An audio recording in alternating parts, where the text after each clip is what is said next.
Hey, everybody. Welcome back. This is Lauren Wild. I am half of the podcast Joint Discussions, and welcome back for episode 3.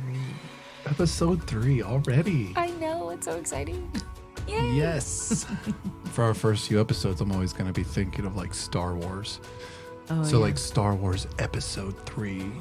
With like the narrative like dropping down in front of us. We should totally figure out how to do that on Canva. It's the year 2025. The Rebel Alliance is strong, but the evil empire in its fascist Still ways won't sign the documents. God, why does that feel so real? Because it is. We're living in a fascist galactic empire. We are. I know the last time we watched Star Wars, we have 6 boys for those of you that are just joining us. And the last time we watched it and the intro was scrolling and I was like, why is this reality right now? Do you remember that? And then the next day, Trump put out the thing because it was Star Wars Day. It was May 4th and he put out the thing and everybody was like, does he realize that he is like the bad guy? He is Emperor Palpatine. Right. But anyways, we're getting into episode 3 today. If you were able to listen to 1 and 2, our goal here today is to kind of wrap up how we got here without sparing the details and the juice. And our last episode, we talked a lot about, the things that we had to face to get to where we are today. But in this episode, we're going to talk about what came up for us as we decided to choose each other. And as James would say, lean in. And leaning in was not one of my first inclinations. No, I'm the one that asked you to lean in. You did, and I'm so thankful for that. And at times, I was leaning out. I was doing the exact opposite. At a certain point, you laid the hammer down. We got into that a little bit the last episode, that you said it's time to put up or shut up. I don't have time for baby men. I don't have time to deal with children. I have enough, thank you. So do you. I have enough, and so do you. We don't need 7 boys. Yeah. 6 is enough. Yeah. But it wasn't easy to get there because we have 2 very different attachment styles. That we do. But I think that it's actually very common as I've studied attachment theory. And, shout out to all of the couples that are half avoidant and half anxiously attached. That would be us. Spoiler alert. What up? I'm the anxious one. Guess who is the avoidant? I have no idea. I'm going to avoid answering that question. Oh, man. But I was avoidant not by choice. Growing up, I just wasn't really shown how to lean in. I wasn't shown how to have those conversations. What I was shown was put on a straight face, bottle that shit up. Just don't discuss it until TBD. Yeah. And I mean, this would be a great conversation for another pod, but that's like, we do have, 6 boys. And I noticed that in our own kids, though, even though we create an environment of availability and safety, it's so interesting how male-identified folks tend to just suppress and stuff, not cry and not talk about it. That's a great point.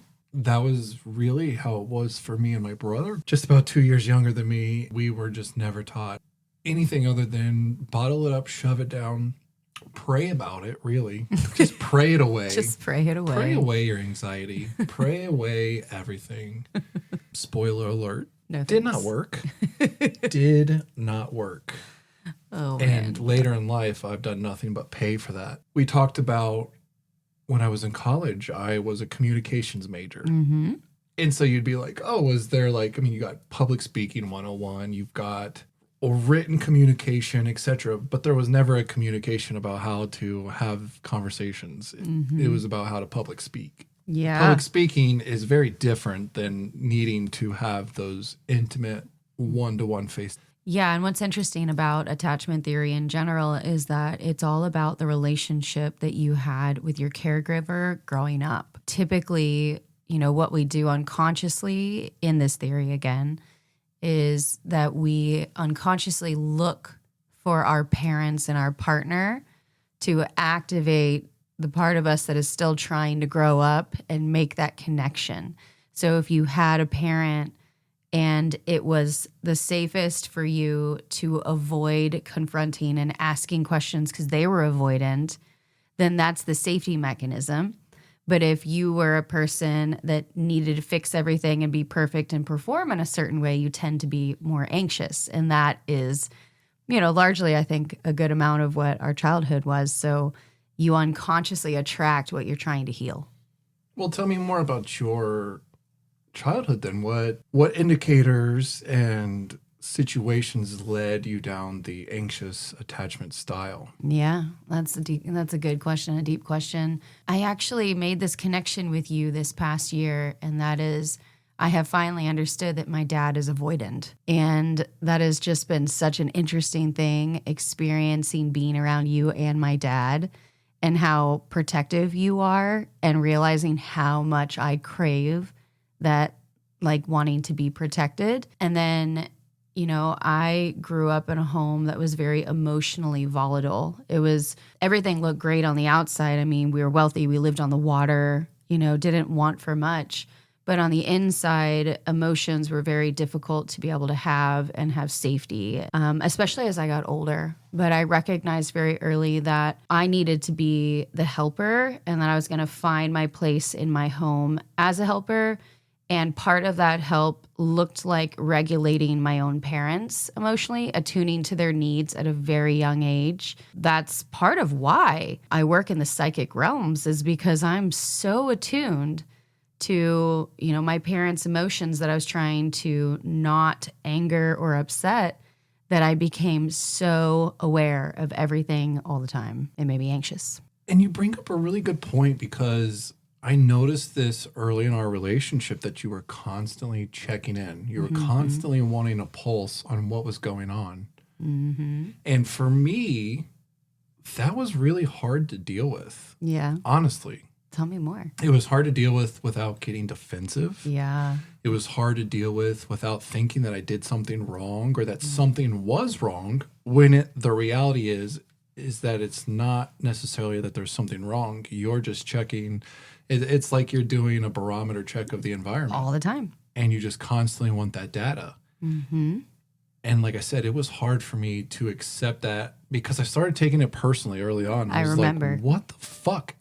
Why is she always asking me about this? But it makes so much sense now, knowing that growing up, you had to be so attuned to parents who were less than available in their own ways. That's really fascinating. And I think, going back to talk about your dad and his avoidant style, there's two types of avoidance I kind of see. There's what in the Enneagram you would call the peacemaker 9 avoidant, the 9, who is not going to, step into conflict, is not going to razzle any feathers, because they just want peace to be had. And then there's the other avoidance, the avoidants who are going to get passive aggressive, the avoidants who are going to get defensive. That's me. Hi. Hello. It's me. It's me. Yes. Hi. Oh. Shout out to Taylor and Killa Trav. Congratulations on your engagement. I'm sorry, we're besties, obviously. Continue. My bad. I don't think we're going to get an invite to the wedding. Do you think that wedding's going to be a big wedding or a small wedding? It is going to be the American version of like the royal marriage, like 1,000,000%. How much money do you think they spend on it? Do they go Bezos and I don't know. I feel like they could catch some flack from the base if they went Bezos, particularly spending billions of dollars on a wedding for one day in a town that is sinking underwater. But I digress. Let's get back. Congrats to Travis and Kelsey. Yes. Wait, Travis and Taylor. Yeah, I was like, go. who's Kelsey? Sorry, I'm a little Do you think right they now. do they keep their own names, I'm guessing, because they're such celebrities, but do you go Travis Kelsey Swift? Do you go Travis Swift Kelsey? That sounds pretty cool. Travis Swift as a football player sounds fucking dope. It is pretty fucking dope, but it's unfortunate timing for Kelsey because he's anything but swift at this age in his career. So maybe that would give him a little bit of an edge. Yeah, but I agree. shout out to the engagement of the world's most famous couple, at least probably here in America. Hey, Kelsey's, if you ever want to do like a podcast swap, just hit me up. Yeah. I can come on a New Heights anytime. I want to go on. I love them. Yes, attachments. There are actually different kinds of attachments. There is anxious, avoidant, disorganized. There are blends of them. We won't go too deep into that. I do think that there is a very interesting intersection between anxious avoidant couples and how we just naturally attract each other, which I could rant about forever, but I will not. Let's get to where we were kind of dropping off at the end of episode 2. So that's where we were talking about what it looked like to choose each other. What we were saying is that, both of our attachments got really activated at that time because I'm asking him to do something that doesn't feel safe, which is lean in and choose me. And for him, that I know that brought up so much. And for me, I had to trust somebody. I was so afraid was going to hurt me. And then, man, so much stuff. And to be clear, men did not exactly have a life at No, this time. oh my gosh. No, absolutely not. Yeah, and you weren't exactly in a place where men were high on your pyramid here. But you're an active teacher and coach and guide to a lot of female identified people who are witches and just in all kinds of places of life. And there's this thing that I think a lot of people hear about, like when they associate witch, and it may not be fair or unfair. You can say this and shed more light, but it's all about this like fuck the patriarchy. Oh, yeah. Which is very men-centric on the surface. But as I've learned from you, you are feeling something about fuck the patriarchy as a man. If you're feeling something inside you, it's probably because you've got some shit to work on. Because life is not always about you specifically, about a man specifically. It took me a little while to really understand and embrace that. I work with female identified folks in the world of witchery, which I feel like it's a really great time to just say a couple words on that. So to me, a witch is, a person that sits in the seat of rebellion. That's what the Bible says. The Bible says that witchcraft is the seat of rebellion. Can you just tell me which version that was? Is that King James or? I don't remember. Too many versions. Too many versions, but it's essentially rebellion. So I'm a witch too. Definitely. Everybody has an inner witch. It's called the witch wound. The witch wound. It's good stuff. Say more about that though. So we all have a little bit of a rebellion in us. You mentioned that in the first episode. Like you and I had just such different childhoods. Yeah, so different. I was a rebel in my own way, but not in the same way that you were a rebel. And now you are literally a teacher of that in a way that allows women to break free of a lot of these things that have held them down for so long, whether it be faith, whether it be the relationship that they're in. Yeah, it all starts with knowledge, right? Think about Eve biting the apple, and all of a sudden she's the bad guy because she brought knowledge and awareness of both sides of the poles, good, bad, and everything in between. And all of a sudden she's the reason for the fall of man. The word witch in my world is very much about embodying your sovereignty, what it means to be a human that was born and exists. You are your own free state and you have choice. The other is that it's not necessarily what I would consider to be rebellion at this point anymore. It is just the bravery to be willing to face yourself and choose what is best for you, regardless of what is conventional, puritanical, anything like that. It's more of just being able to choose yourself and find power in that. And that's really hard to do for people who are going through divorce, who have had identities for such a long time as this or that, and now faced with all of these crazy new circumstances It's lean in or get the fuck out time. The world of psychotherapy, they call those like scaffolding of your psyche, which is like you have all these major beliefs that you build your life upon. And then when you wake up, like what happened to us, and the scaffolding breaks, you're largely like, who am I without that role? Who am I if my identity was found in Christ? Who am I actually? And what's under that? Do I actually want to embody that? And that's what witchery in my world and teaching is about stepping all the way into yourself and being able to own that. And that is really scary, especially in marriages or relationships where one person is waking up and the other is choosing to run from it. But that's all I'll say today about the world of witchery. Let's get back to you and I. So all these things about choosing yourself and leaning in and facing your fears, that's really what did happen. And good news up front, we continue to keep doing the hard things and choosing each other. So, and one of the big choices after we decided to like do this was we want to live together. Mm-hmm. We want to spend the rest of our lives together. That means that we have to blend a family with another family, and that just happens to give us 8. Yeah. Oh my gosh. With 7, 1 man, 6 man cubs.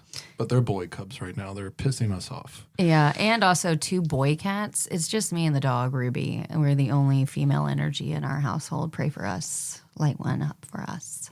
Well, you know, that's a whole nother podcast topic about how, as the man of the household, to make sure that you're still celebrated and that femininity still exists in the house. When you have 5 boys farting and burping and screaming so and gross. Masturbating Yep. and everything. Ugh. Yeah, that's right. But here we are. And even so, we're in a bit of a unique situation because, you know, we have 6 boys. When we decided to blend, my lease was running up in a few months, your lease running up a few months after that. We decided that let's blend at the end of school. Yeah, God, looking back, 10 out of 10 don't recommend, guys. I still feel like the summer is actually the best time. Maybe like the month before school or something, but blending for the first time and really just throwing everybody into a small 3-bedroom apartment, guys. Yeah, we're talking like maybe 1,200 square feet. I think it was 1,300, I think. Okay, it could have been 13,000. And these kids, we still would have heard them. If I have to hear one more fucking brain rot, Italian brain rot thing, oh God, I'm going to lose it. I know. There's just the culture that they're creating. I just can't. God, and I sound like my parents all the time where I'm like, back in my day. So I had met your kids though. Yes, you had met my kids before you met mine. Yes, yeah, and that again, like it just goes back to this thing that I probably actually haven't even talked about, but I will say, when I met James, I knew within just a couple of days that he was going to be my person. I remember my guides telling me that they call him the warrior poet. And the more that time has passed, the more that I do see you as a warrior poet. However, once we got past November, I felt confident with you and who you are as a person and your character. But yes, we waited for a while for your kids. And the reason was fairly upfront, and I think we both understood it. Yeah, you're going through a divorce. This is my first divorce. I'm Hopefully still your not last. It is my last divorce, but you know, we're speaking in the moment.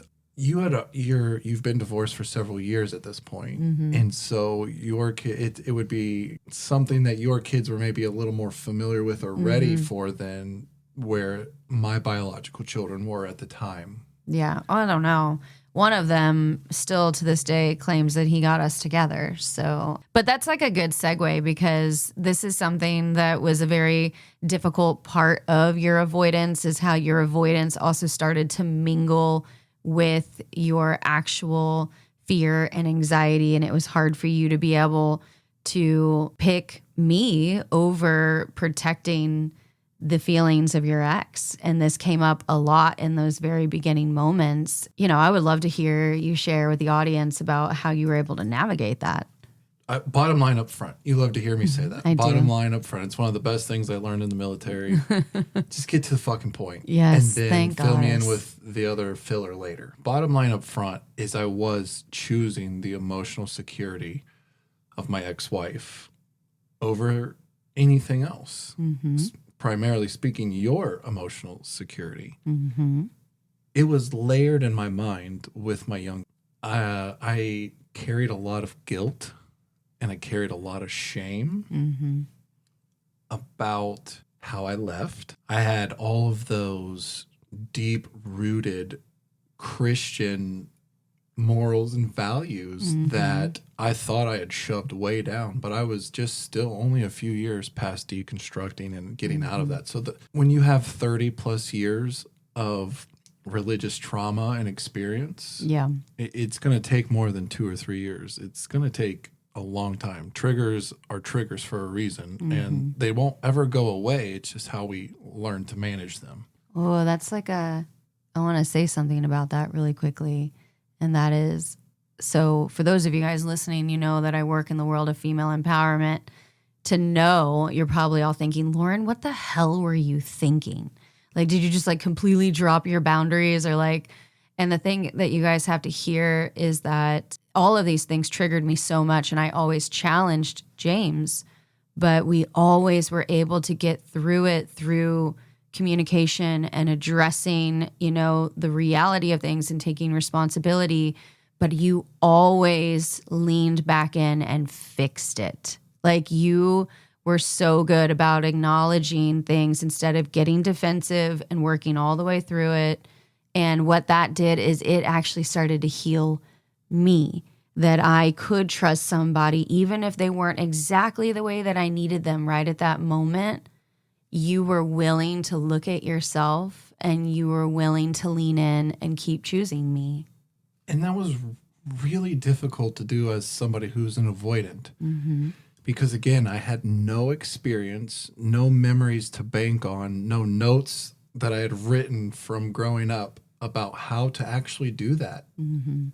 And so I let all of those tendencies of passive aggression, of all of that, get to me first. But I appreciate you so much saying those things. I did not come around instantly. Sometimes it would take a day. Sometimes it took an hour of discussing. Sometimes it simply took me saying what I should have just said instead of dancing around the subject.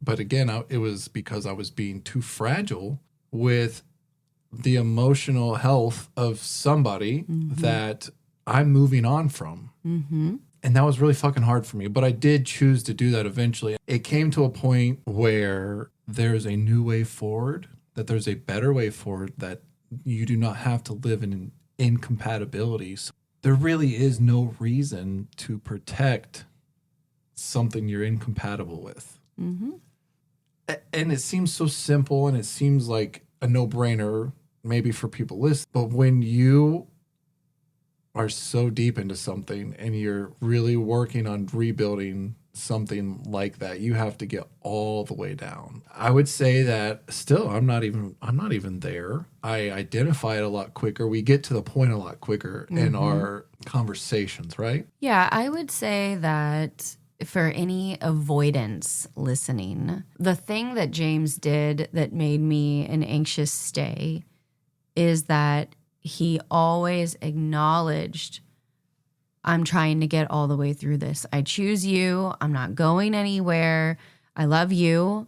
I'm having a moment right now. I got to get through this. I just need a moment. You were always capable of keeping what felt like, an energetic hand on the top of my thigh.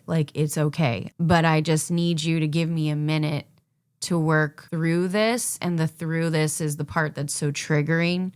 And as, an avoidant, you're always seeking security. So you want somebody to talk. You want somebody to give you feedback. That's what you're looking for to make sure that you're safe. But instead, you had this ability to basically kind of be like a paperweight on me that just kept me there in your ability to, again, communicate with a lot of authenticity and vulnerability. I think that that is like one of your greatest gifts, is that when you get upset, you get really vulnerable. I've always been somebody, you wear your emotions on your sleeve. You tell me that I have an aura about Oh my me. gosh, you really do. Those things basically mean that I can't hide where I'm at. Never. I can't hide if I'm pissed. It's so funny. We were at a professional disc golf tournament this past weekend, and I got the incredible chance to caddy for a professional athlete. But on the people he was playing with, his card that day, there was another guy that I really liked who had a just sick ass mustache. Like, oh my God. Think Tom Selleck, any of that just dirty, just thick, just sexiness. I know who you're talking about. Yeah, shout out Fish if you are We listening. love you, Fish. He said a player told him that he had resting bitch mustache. And so I think I kind of have that. Yeah, a little you do. bit. The mustache definitely helps too. I've always been just so vulnerable when I was in the church world. That vulnerability. I mean, if I'm just being honest, I guess that's what I'm supposed to be doing. Yeah. Right? Tell us about how y'all Vulnerability- emotionally manipulated us up on the Exactly. stage. Yeah, you don't call it emotional manipulation at the time. No, you're but just- I knew that but I wasn't manipulating people in the moment. I was truly being Yeah, you were in it. in the moment. You were under but the looking spell. back at it, it brought opportunity, blessing, I should say, in Mm-hmm. some ways. Yeah, I would say that vulnerability for you looks like almost being afraid that someone's going to leave you. Like in the moment, you really do become so soft, and it switches something in my hyper independent brain that says he's safe. Like he's being real. I can tell that he's being real. Realness is tough for men. There is what is maybe the old definition of a real man. And then there's what a real man needs to be today. Yeah. And that's what I'm working towards. It's something that I'm sure a lot of your clients wish maybe that in some instances their partners were showing up in some of those ways too. Oh my God. Yeah. I can tell you, like most of my clients are in the anxious avoidant cycle. Yeah. I guess my question to you would be around, what did you experience with me that made you want to keep leaning into your fear? There was something about our connection and the way that first we're able to speak your problems, like speak your mind, speak your words. I know a lot of times women wish their man would communicate, but men a lot of times would wish that women don't think that we can read their minds. Yeah. Yeah. And so you get a lot of women so frustrated with men because they're like, why don't they just do this when a man hasn't even heard it clearly stated? Now, past that point, it's on him. But what you did for me, you made things known. You were affirming. You were supportive. You were empowering to me.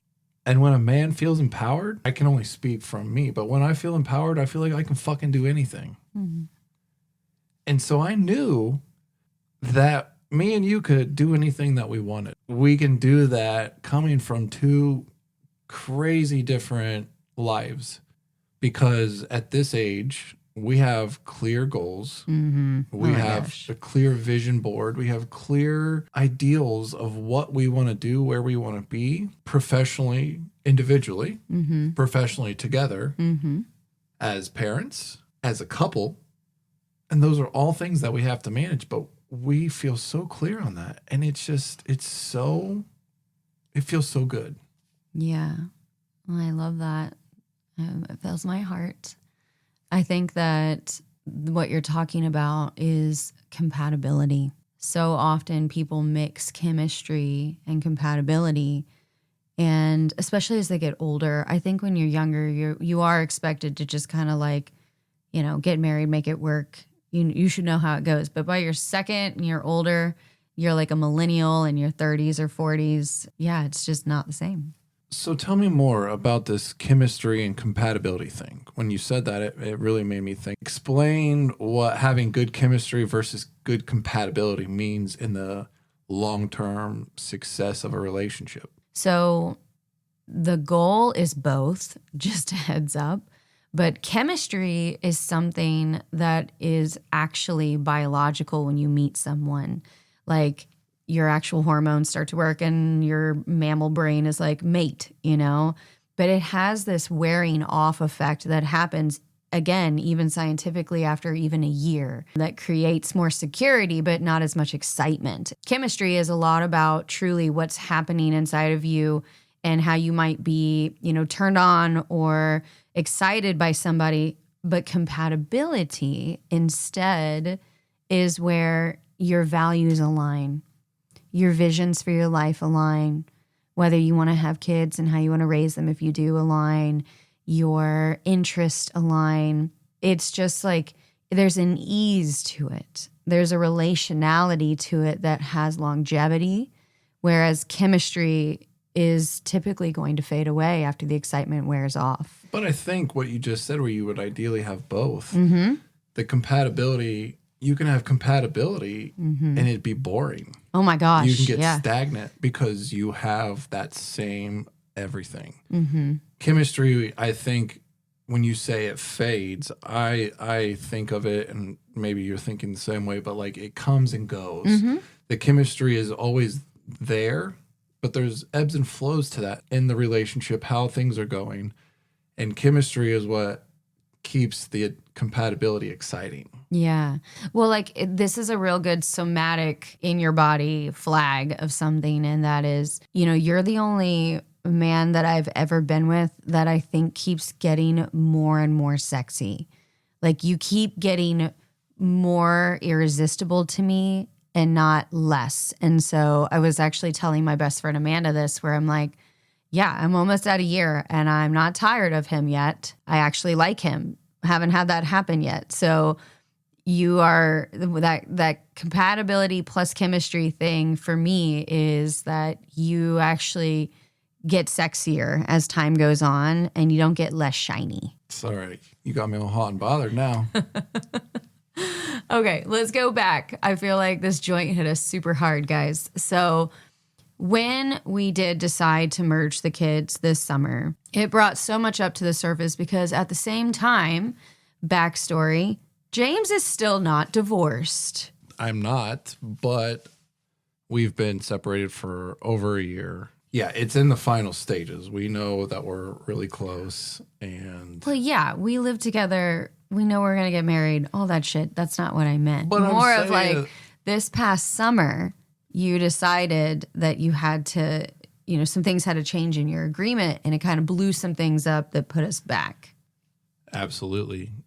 Absolutely. No, I didn't really have a lens that was looking at it in a fairness and what normally happens kind of thing. And I was still in that guilt and shame lens of like, I'm the one that left. I'm the one that left a special needs kid. Mm-hmm. That's hard to fucking swallow. You did not leave him. I know, but I'm saying those are the feelings that I had to get through to even get to the point of asking for the divorce. Yeah. Yeah, you had urged me, hey, why are you doing this? When you saw the agreement, you said, why are you doing this? I wanted to be able to get married to you. I wanted to be able to move on with life. And so I was ready to bend over. But then I got a lawyer to look at the agreement to file it for us. Yeah. And he said, what the fuck are you doing? Yes. It put us back in the hot seat this summer is essentially what happened, and still a little there. Still in the hot seat. I mean, we had that going on while we had A move. 5 boys on summer break, not Yeah. going to camps, not really having activities, you working from home, It was insane, guys. and a lot of it was in an apartment. yeah. All And of it besides the last like 2 months.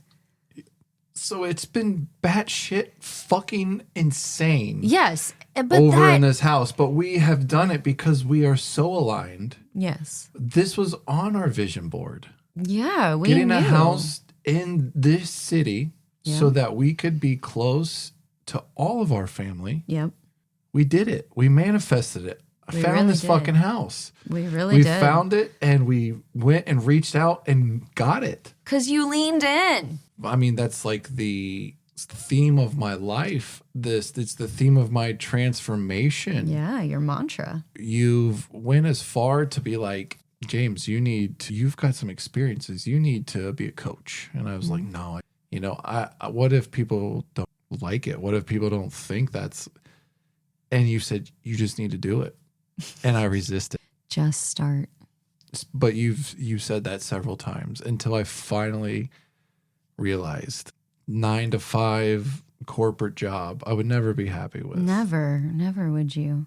Not challenged, not a lot of things. Just do it and in a plan together. And we're just doing it. I'm so excited. I'm so grateful. I'm just beyond thankful that I have a partner that's pretty well versed in this and taking a lot of skills that I have kind of crafted over the years through experiences of different jobs, kind of things that have happened, turning it into something I feel a lot of men need to hear. This current time in America is really fucking weird. Dude, it really is. And I think that that's like a great place to ask. You didn't just lean in to a relationship with me.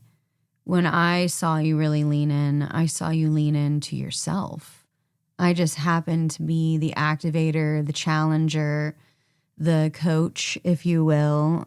I'm just thinking about him teaching or coaching football tonight with our kids and just pushing them. And that's how I feel like you were. You leaned all the way in and you faced yourself and you pushed yourself through it. What are some of the other things that you've been able to lean into since? Leaning into yourself is really hard to do. It was hard for me, particularly because being a prior sole provider of finances, having that role and knowing that I've done whatever it takes to put food on the table, it's hard to lean into to yourself, but you've challenged me to do that in our relationship. I've leaned in as a father. You really have. I've made it really a point. I was an absent father. The last 5 to 7 year prior marriage. The amazing thing about children is they're resilient as hell. And I was never absent enough from a physical standpoint, or maybe some of that emotional. My kids were too far gone. They were young. I knew it was time to lean the fuck in. I had one more chance. So I knew I had to lean in there. I leaned in as dad. I leaned in my passion in disc golf. Like I'm really, I take that so seriously. It's both a mental health cleanse and, therapy for me, but it's also where I allow my competitive bug to be scratched. Yeah. That itch to be scratched. And the mental game is where I feel like I've leaned in the most. And I used to be like I don't know if I'm going to make this because what if I miss it? More of those kind of questions. What if I miss it, instead of leaning in and saying, I'm going to make this? Yeah. As a youth pastor, getting paid shit money while the lead pastor was just funneling it all into his pockets and the administrator's pocket. I had to hustle.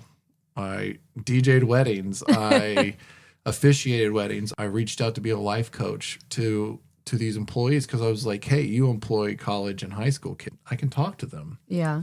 There's just so many ways that my experiences in life have really taken me to a point where if I choose to do this, if I choose to lean in, which is a theme for our relationship, our everything, then I need to lean in. My leaning in almost looked a little bit like leaning out in the way of like giving you the space to show up, and then you just kept doing it. But my work was in trust. and your work was in vulnerability. I really think that historically, I have always gotten into the role of fixing things and seeing potential in partners, and I chose not to do that moving forward. And so, again, like I said, how I was able to lean in was to challenge you, and then you meet me. It was so back and forth. That process of you leaning in and choosing me healed something in me that really challenged my beliefs about being hyper independent in so many ways. And so, yeah, that all of those things have gotten me to a place where I feel softer than I think I've ever felt, and how protected I feel, and how on a true chemistry level, like even my blood pressure is down, even my blood sugar is down. Like it really allowed me to settle in and to trust. Yeah, I remember often reminding you, like, I am not mad at you. I do not want to hurt you. I want what is best for you. But if what is best for you is not what is best for me too, then it might not be for the best. But here we are. Yeah. Yeah. Here we are. We are. Well, babe, I think it's time that we kind of tell everybody where we're going together, enterprise-wise, and where this podcast is going to be going, because I think people have kind of gotten a good idea of who we are and why we're doing this. Yeah, I would say so. Yeah, so after we knew we wanted to set a foundation so that you guys would know who we are, a little bit of our vibe, personality, what brought us here. But where we're going from here is to expand out into topic-related discussions, interviews, and more. So if any of you know that you want to reach out and you want to talk about what it looked like for you to decondition, or if you're going through a divorce, or if you're a single parent, etc., then make sure that you find us on all the socials at Joint Discussions Pod. We had someone talk a little bit about, hey, I listened and I heard about your church experience, and I'd like to hear so much more about what it was like to be behind the scenes of being on staff at a church. So I think there's definitely going to be an episode about that coming up, because there's some wild and juicy shit there. I mean, you should get the popcorn for that one, because from mega church size down to the mom and pops little countryside churches, there's some real greasy shit going on. Well, yeah, I think that is 1,000,000% true. Never you want to look behind the curtain at a church, in my opinion. We're building out a consulting agency that's largely for entrepreneurial businesses, emergent, brand new starting, mainly online, audio, visual, and then we both have coaching practices. We are super excited to share about that stuff, unroll James's new coaching practice, Lean In with James. We're building the world together, honey. That's right. And part of the consulting goes down to logistics. It comes down to, hey, maybe you've got a business or you've got a podcast. We can do editing. We can do all these different things to really help empower you to get where you want to go. Yeah. Strategy, aesthetic, all the things. But we'll see you guys next week. Until then, ciao.